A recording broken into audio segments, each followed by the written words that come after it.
목사님께서 말씀 선포하시겠습니다. 나오실 때 손들어 환영해 주시기 바랍니다. 할렐루야.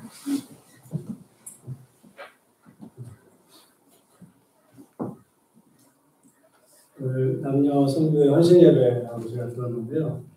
무슨 예행 연습하셨나요?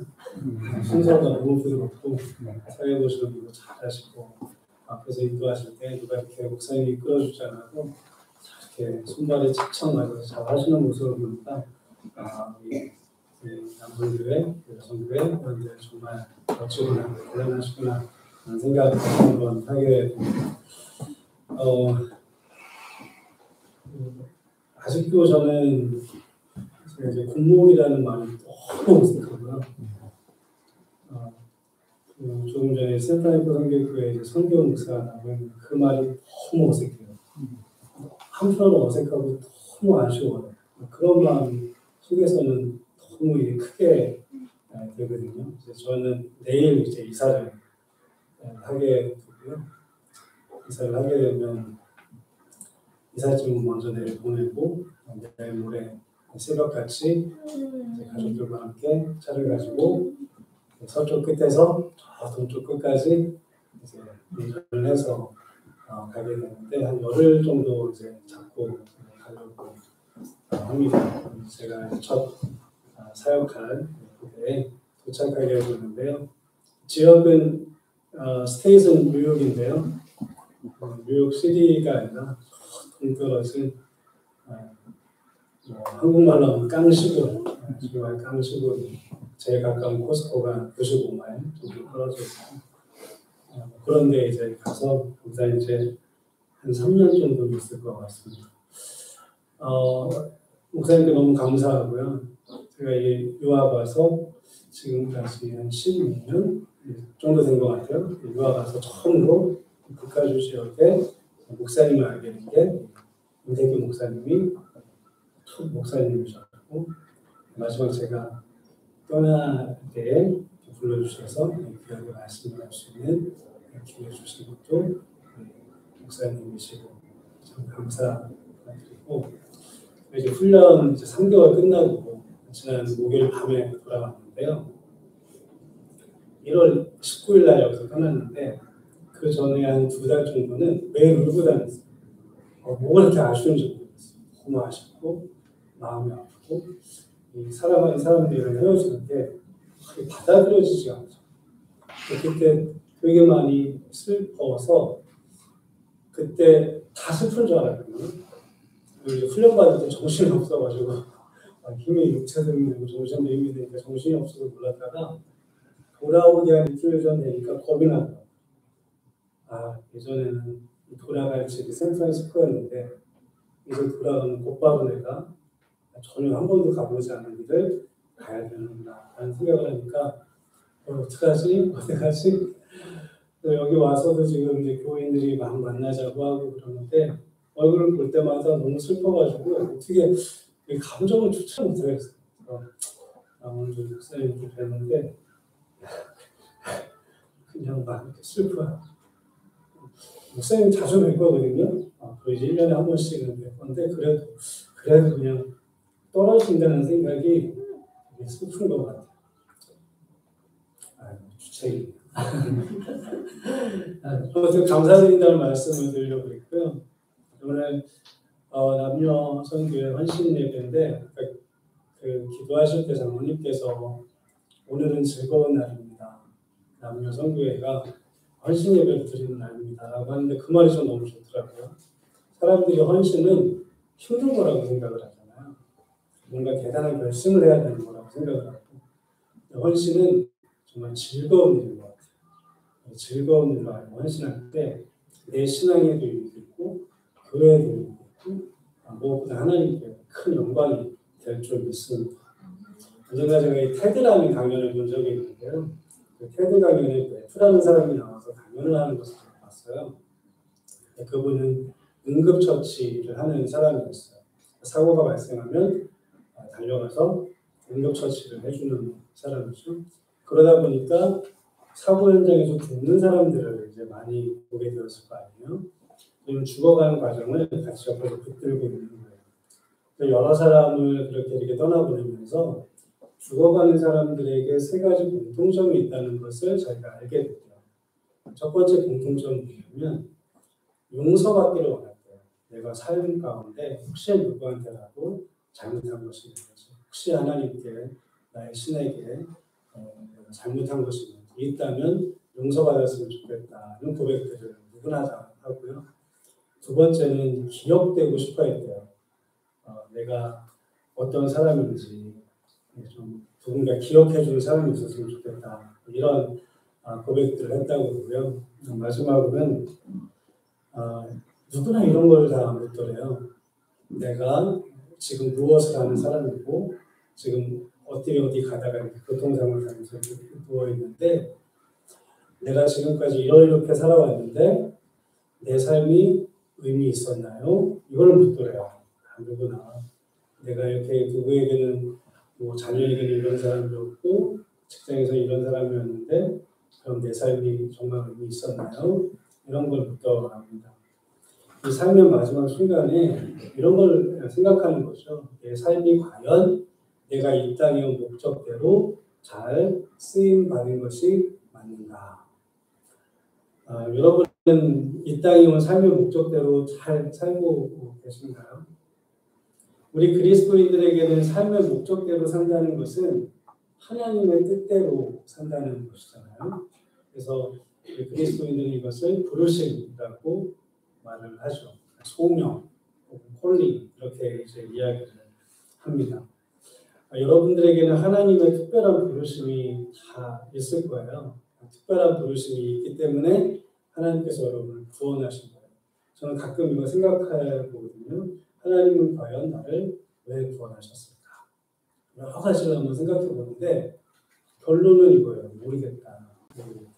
내가 누구보다 잘난 것도 아니고 누구보다 착한 것도 아니고 혹은 누구보다 무슨 명예로운 가문에서 태어난 것도 아니고 그런데 왜 하필 이 세상에 수많은 사람들 중에 예수 믿는 사람 뭐 전체 인구 중에는 별로 없잖아요. 그 소수의 사람들 중에 나를 선택하여 구원하셨을까? 모르겠다. 근데 분명히 이유는 모르지만 하나님께서 나를 뭔가 부르셨기 때문에 특별한 부르심이 있기 때문에 구원해 주시고 은혜 주시고 특별히 오늘 이 시간에서 예배를 드리고 특별히 우리 남성교회 여성교회 분들은 헌신 예배를 드리는 것이라고 믿습니다. 오늘 본문은 부르심에 대해서 이제 하시는 말씀인데요. 총 보면 가지수로 따지면 6가지 얘기를 쭉 하고 있어요. 짧은 세 구절이지만 처음에 3가지는 사람이 예수 믿고 변화되는 과정 3가지가 있고요. 그 다음에는 그 변화를 통해 새롭게 알게 되는 사실 3가지가 있어요. 먼저 첫 번째 3가지는 이런 거예요. 첫 번째는 예수 믿으면 하나님께서 성령을 부어주신다. 지혜와 계시의 영, 성령이잖아요. 우리가 예수를 믿게 되면 하나님께서 우리에게 영을 부어주십니다. 그래야 우리가 변화되는 것입니다. 아무리 신앙생활을 오래 해도 우리 안에 성령이 부어지지 않으면 그러면 우리는 변화되지 못해요. 주의 성령이 우리의 영혼을 터치할 때 바로 그 순간 우리에게는 변화가 시작되는 겁니다. 그러니까 우리가 신앙생활을 할 때 저도 이제 오래된 교회에 있었으니까 신앙의 연수가 오래되신 분들이 많아요. 제가 항상 강조할 때 신앙의 연수는 우리가 자랑하는 것이 아닙니다. 신앙의 연수가 아무리 오래돼도 하나님이 나에게 오셔서 내 영혼을 터치하는 그 체험이 없을 때 우리는 여전히 영적인 나이는 영사인 거예요. 영사. 아직 태어나지 못한 사람들인 것이죠. 첫째는 예수를 믿고 하나님께서 우리 안에 성령을 부어주실 때 변화가 시작됩니다. 두 번째, 그 성령이 부어지면 17절에 보면 하나님을 알게 되는 거예요. 하나님을 아는 것은요, 성경 공부해서 아는 건 아닌 것 같아요. 하나님을 아는 것은 신학 공부해서 아는 것도 아닌 것 같아요. 성령이 우리 안에 부어질 때, 그러고 나서 성경을 읽을 때 성경이 우리에게 새롭게 다가오는 것이죠. 그때 비로소 성경의 말씀이 깨달아지는 거죠. 그러면 우리가 하나님을 알게 되는 것입니다. 성령이 부어지고 또 그렇게 되면 하나님을 알게 됩니다. 세 번째는 하나님을 알게 되면 비로소 18절에 보면 우리의 마음의 눈이 밝아진다고 했어요. 이 세 가지가 변화의 과정이에요. 성령이 부어져요. 주님의 성령이 내 영혼 가운데 찾아오셔서 나를 만져주셔야 돼요. 그런 체험이 있어요. 각자마다 다 다르지만 그 체험의 방식은 그러나 본인은 압니다. 하나님께서 나를 이렇게 만나주셨다라는 것을 본인은 알거든요. 그런 체험이 있어야 돼요. 그 체험이 있으면 하나님을 영적으로 알게 돼요. 그래서 우리가 구약이나 신약에서 성경에서 하나님을 안다라는 말이 많이 나오는데 그때 그 하나님을 안다는 것은 배워서 라이센스를 따서 서티피케이트를 받아서 그래서 안다는 말이 아니라 하나님과 만났기 때문에 그래서 안다는 것이거든요. 그렇게 하나님을 알게 되고 그러면 비로소 우리 마음의 눈이 열리면서 안 보이던 것들이 보이는 거예요. 우리가 신앙생활을 오래 해도요. 이렇게 하나님을 아는 과정이 없으면 자꾸 육의 눈으로 보게 됩니다. 육의 눈으로 보면 그냥 보이는 게 한계가 있어요. 하지만 우리가 하나님을 알게 되고 우리의 마음의 영이 확 열리면 그때는 그 전에 보이지 않던 것들이 비로소 보여요. 나의 허물이 보이고 하나님의 위대함이 보이고 각 사람들 안에 있는 예수 그리스도의 형상이 보입니다. 그럴 때 우리가 정말 예수 안에서 변화되는 그런 과정을 겪게 됩니다. 자, 그렇게 이제 우리가 변화되면 알게 되는 것이 또 세 가지가 있대요. 그 뒤에 쭉 나오는데 첫 번째는 부르심의 소망이 무엇인지 알게 된답니다. 두 번째는 그 부르심을 알게 되면 하나님의 베푸시는 상속이 얼마나 큰지를 알게 된대요. 그러니까 하나님께서 나를 왜 부르셨나? 왜 구원해 주셨나? 왜 이 땅에 보내주셨나? 이것을 하나님을 알게 되고 만나게 되면 알게 되는 거죠. 그걸 알게 되면 하나님께서 나에게 부어주시는 상속, 축복이죠. 열매죠. 이런 것들이 정말 이렇게 대단한 것이었구나 라는 것을 알게 된대요. 세 번째로는 하나님의 능력이 얼마나 큰지를 비로소 그때 알게 되는 것입니다.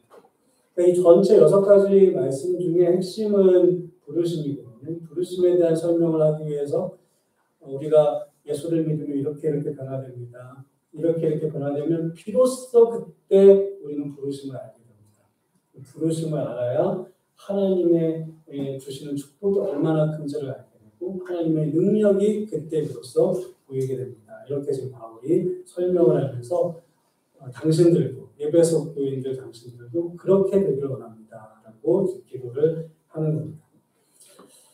여러분은 그런 소명, 부르심 있으신가요?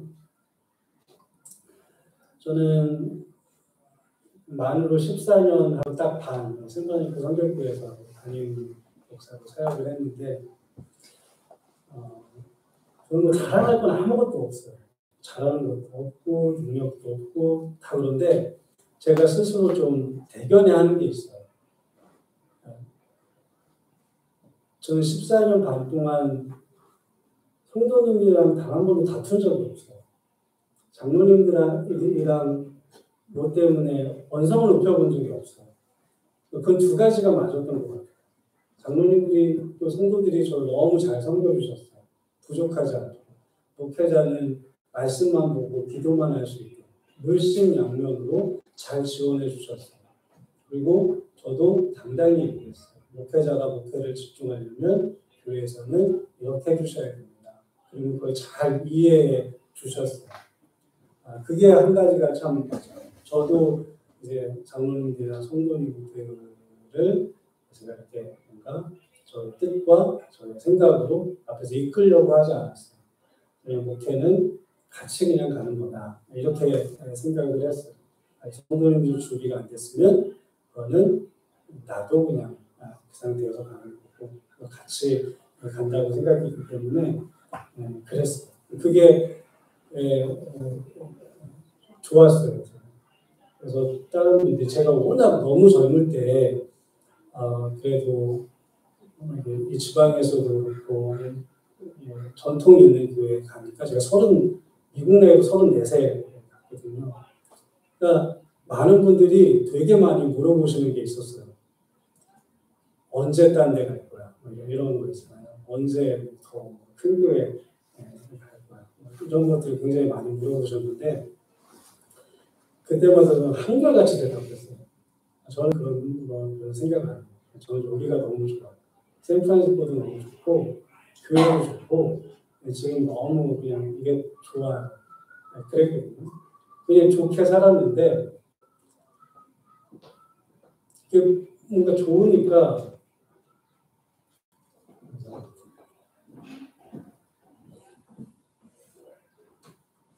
그게 너무 좋았는데요. 너무 감사했는데 어느 순간 그게 감사가 아니라 죄송한 게 됐어요. 나 이렇게 편하면 어떡하나. 난 아직도 은퇴하려면 20년이 넘게 남았는데 20년 넘는 기간 동안에 이렇게 편하게만 하면 어떡하나. 그럼 이게 내가 목표를 하는 건가 지금? 이런 생각이 압박감으로 다가오기 시작을 했어요. 그래서 이제 몇 해 전부터 그게 이제 저에게 괴로움이 됐어요. 우리 교회 성도들은 뭔가 그냥 다 만족해 하는 것 같고,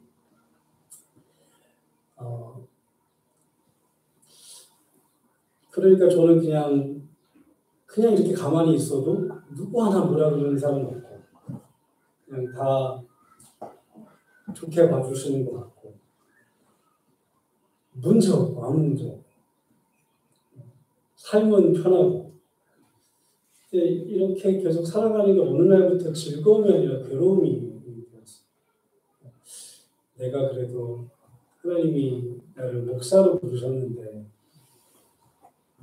그냥 아무것도 안 하는 것 같았어요. 내 스스로가. 그게 너무 힘들었어요.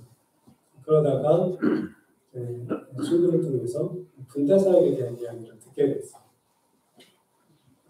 그 안에 젊은이들, 자살을 시도하는 수많은 젊은이들 그 안에 있고, 또 그쯤은 이제 신문들을 계속 보는데 미국 평균 자살률보다 군대 안에 있는 군인들의 자살률이 월등히 높더라고요. 그런 것들을 보면서 나도 이제 좀 내 나이가 아직 조금이라도 젊을 때 젊은 사람들 한번 사역해보고 싶다는 소명이 조금씩 생기기 시작을 했어요. 근데 그럼에도 불구하고 저는 여전히 저희 교회가 좋고 저희 성도님들이 좋고 이 지역이 너무 좋고 이게 두 개가 너무 부딪혔는데 머리로 생각하면 제가 이쯤에서 한번 편한 것은 좀 끊고 새로운 일에 도전하는 게 맞는 것 같아요. 아무리 생각을 해도. 기도하면서 하나님의 뜻이라면 제 길이 열릴 것이고 저는 군목이 되기 위해서 갖추지 말아야 될 것들만 갖춘 사람이거든요. 나이도 그렇고 체력적인 것도 그렇고 성품도 그렇고 다른 분들이 저를 군목이랑 연결시켜서 생각하는 사람은 아무도 없었어요. 일단 스타일 자체가 군인과는 멀대요. 저는 저도 인정하거든요. 그러니까 이게 다 안 맞기 때문에 만약에 그럼에도 불구하고 하나님의 뜻이면 길을 열어주실 거예요. 하나님의 뜻이 아니고 이게 너가 지금 잘못 뭔가 판단하는 거다라고 생각하면 하나님이 여기 계속 있게 하실 거다. 모든 길을 막으실 거다. 라고 생각을 해서 같이 기도하면서 진행을 했는데 정말 그냥 다 이루 말할 수 없을 정도로 모든 단계들이 그냥 너무 쉽게 그냥 다 되는 거였어요. 그래서 정말 이러다가 되겠네 하다가 그냥 이렇게 덜컥 됐어요. 그 모든 거를 돌아보면 하나님이 하셨다고 밖에는 내가 고백할 수밖에 없는 일들이었거든요. 그러니까 이거는 이렇게 따라가는 게 맞아 라고 이건 하나님의 뜻이야. 이거는 나도 순종하고 따르기로 결정을 했습니다. 근데 그건 됐는데 마음은 안 되는 거예요. 여전히. 사실 그러다가 그런 거예요. 그러다가 내가 완전히 모든 게 탁 하고 단절되고 간 게 아니라 마음은 여전히 저는 여기 있거든요. 너무 여기 있어요. 그냥. 근데 못 만났어요. 아무 생각도 없이 아무 준비도 없이 몸만 가니까 첫날부터 정신이 없더라고요. 이거 뭔지 모르겠고 한 달 정도 지나니까 이제 주말에 좀 이제 저희 또 그래도 군목이니까 막 이렇게 스트롱하게 막 그렇게 하지 않거든요. 그러니까 주말에는 다 풀어줘야 밖에 나갈 수도 있고 그래서 한인교회 가서 예배를 드리고 싶더라고요. 주변에 한인교회 가서 예배를 드렸는데 예배 드리고 그날 결정했어요. 난 당분간 한인교회 안 갈 거야. 왜냐하면 한 달 만에 처음으로 한인교회 딱 예배 드리는데 그게 너무 그리운 거예요. 한인교회의 그 모습이 너무 그리워서 안 되겠더라고요. 이제는 당분간 안 되겠다. 내가 정말 내 스스로 군인이 되기 전까지는 한인교회는 생터니크 돌아가서 그때 한 주 빼고는 나는 이제 당분간은 한인교회는 안 되겠다는 생각이 들었어요. 그렇게 생각을 하면서 3개월을 지나면서요. 단 한 가지 제가 깊이 깨달은 게 있어요. 그게 바로 부르심에 대한 거였어요. 머리로만 알았었거든요. 그전에는 하나님이 나를 인도해 주시니까 그 모습을 보면서 하나님이 하시는 거야. 하나님을 따라가야 돼. 그리고 그 귀로 들으니까 친구 공목을 통해서 여러 공목들을 통해서 내 사정이 어떠하고 우리는 어떠한 삶을 살고 있고 이런 것들을 머리로 알아서 전 선교에 대한 비전이 늘 있었으니까 그래서 매년 이제 선교를 갔으니까 선교는 늘 하고 싶었는데 거기가 선교지라고 하니까 당연히 그렇다면 나는 가야 된다고 머리로는 생각을 하고 있었는데 사실 내 마음은 아직까지 여기 있었거든요. 그런데 가서 3개월을 내가 군인처럼 있어 보니까 군인들의 마음이 이해가 가는 거예요. 그래서 군목이라는 자리가 정말 실제적으로 필요한 거구나 라는 것들을 깨닫게 되었어요. 그걸 깨달으니까요. 뭐가 되냐면 어려운 게 견뎌져요. 처음에는 갔을 때 그 육체적으로 힘든 게 그냥 너무 고달프기만 했어요. 가기 전에 저 어깨가 좀 부상이 있어가지고 조금 걱정을 했는데 평상시 때는 어깨가 좀 아파도 그냥 참으면 되잖아요. 근데 군인은 계속 써야 되잖아요. 그래서 저는 그 조금 아픈 게 그렇게 힘든 건 줄 몰랐어요. 가면 계속 이 몸을 움직여야 너무 힘들었고 너무 추웠어요. 한 달 정도.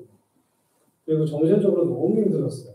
영어를 안 쓰다가 쓰려니까 아침 5시부터 6시까지 계속 그냥 수업을 할 때는 책상에 앉아놓고 하거든요. 너무 그게 너무 힘들어요. 숙제가 너무 많아요. 그거를 하려니 미국 애들은 금방금방 하지만 금방금방 안 되잖아요. 그게 그냥 너무너무 힘들었어요. 근데 그게 견뎌졌어요.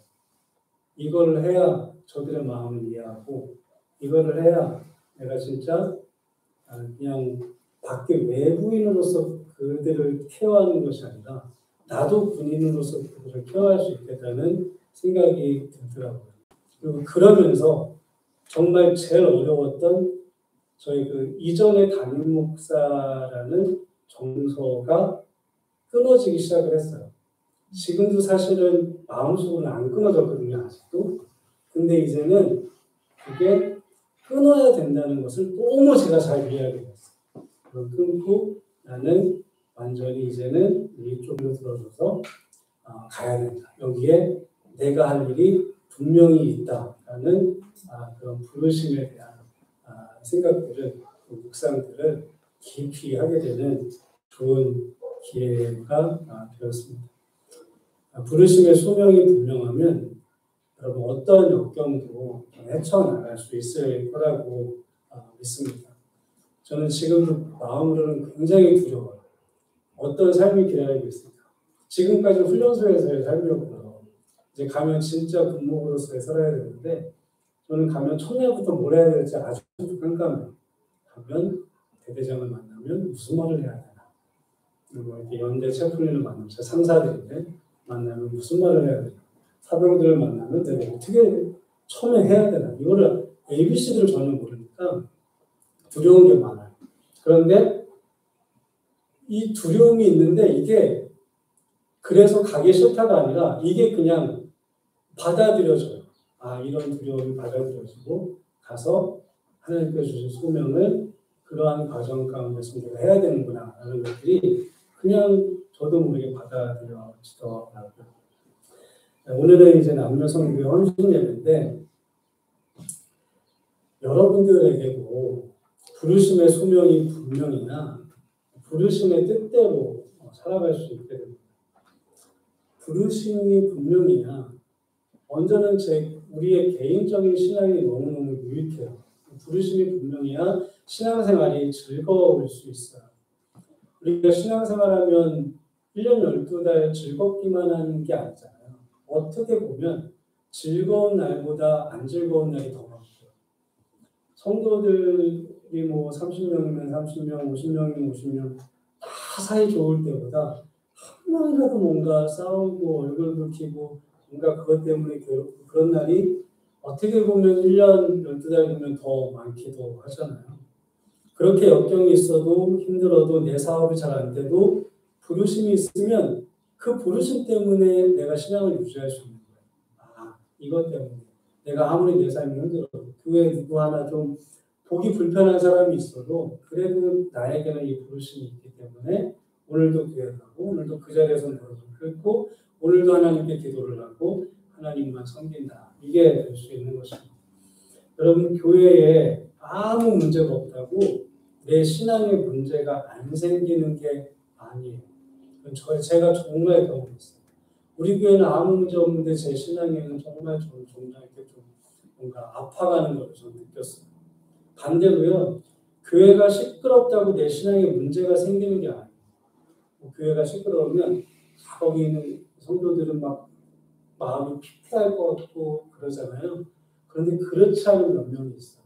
교회가 시끄러워도 혼란해도 혹은 뭐 어려움이 있어도 여전히 기도의 자리를 지키고 하나님 붙들고 살고 다른 사람에게 희망이 되고 그러니까 딱 뭐 이런 거 있잖아요. 나 교회 가기 싫어. 그 어떤 일 때문에 교회 가기 싫어. 그런데 오늘 교회 가면 만날 그 권사님 혹은 뭐 그 장로님 내가 그분 때문에라도 내가 교회 갈 수 있을 것 같아. 그분 만나면 힘이 나. 이런 분들이 있잖아요. 이렇게 교회가 시끄러워도 힘들어도 걱정이 있어도 여전히 자기의 신앙을 굳건히 지키면서 건강하게 신앙생활 하시는 분들이 있습니다. 그러니까 부르심의 확신이 분명하고 그 부르심에 헌신하는 사람은 어떠한 역경도 헤쳐나가고 아까 기도 말씀처럼 헌신을 즐거운 마음으로 할 수 있고 그 사명을 감당할 수 있습니다. 여러분 남녀 선교회 왜 만들었을까요?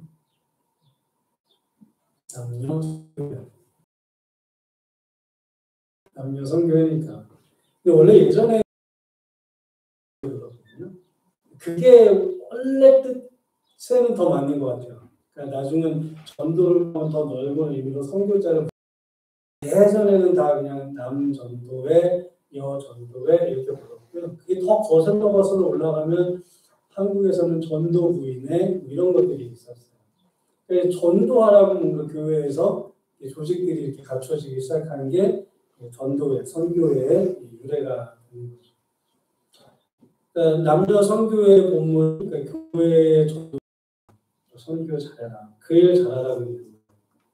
그럼 교회가 전도를 잘하고 교회가 잘 되려면 어떻게 해야 할까요? 그 교회에 성도들을 섬기는 사람이 많아야 돼요. 그러면 거기는 부흥하지 말라 그래도 부흥하고 전도하지 말라 그래도 전도가 되고 제가 한인교회 처음에 갔을 때 그때 저는 평신도 신부를 간 거잖아요.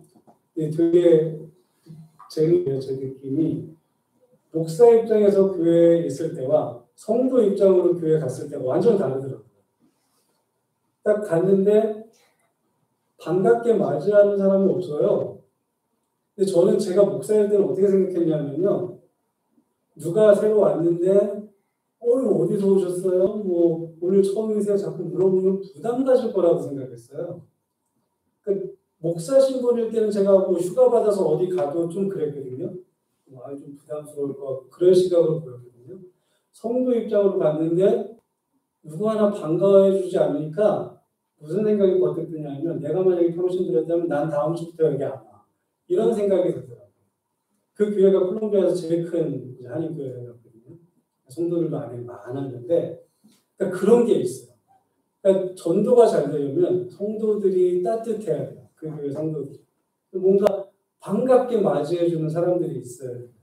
섬겨주고 헌신하는 사람들이 많아야 그래야 전도가 잘 되는 거죠. 남녀 성교의 본분은 그겁니다. 목사님께서 말씀과 기도에 집중하는 그 시간, 집중하실 수 있도록 성도들에 대한 것들, 섬기는 것들, 헌신하는 것들은 성도들이 자발적으로 그걸 해줘요. 그러면은 이게 톱니바퀴가 되어서 아주 잘 교회가 굴러갑니다. 그래서 우리 남녀 성교회 분들은 교회 이것저것을 좀 돌아보시고 성도들이 교회에 잘 정착할 수 있도록 최선을 다해야 돼요.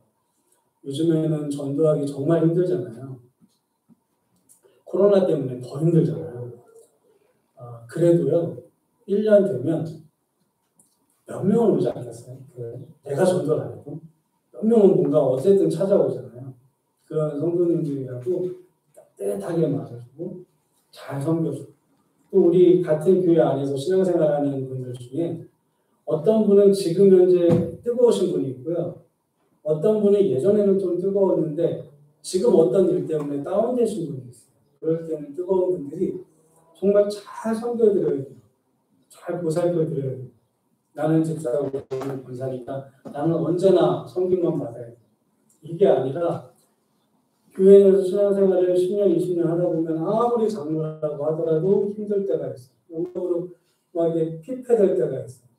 아무리 청년이라고 하더라도 목사님보다 막 더 성령이 충만할 때가 있어요. 그러면 성령 충만할 때 그렇지 못하신 분들을 따뜻하게 맞아 배우고 장로님들 기도도 안 하시고요. 말씀도 안 해주시고요.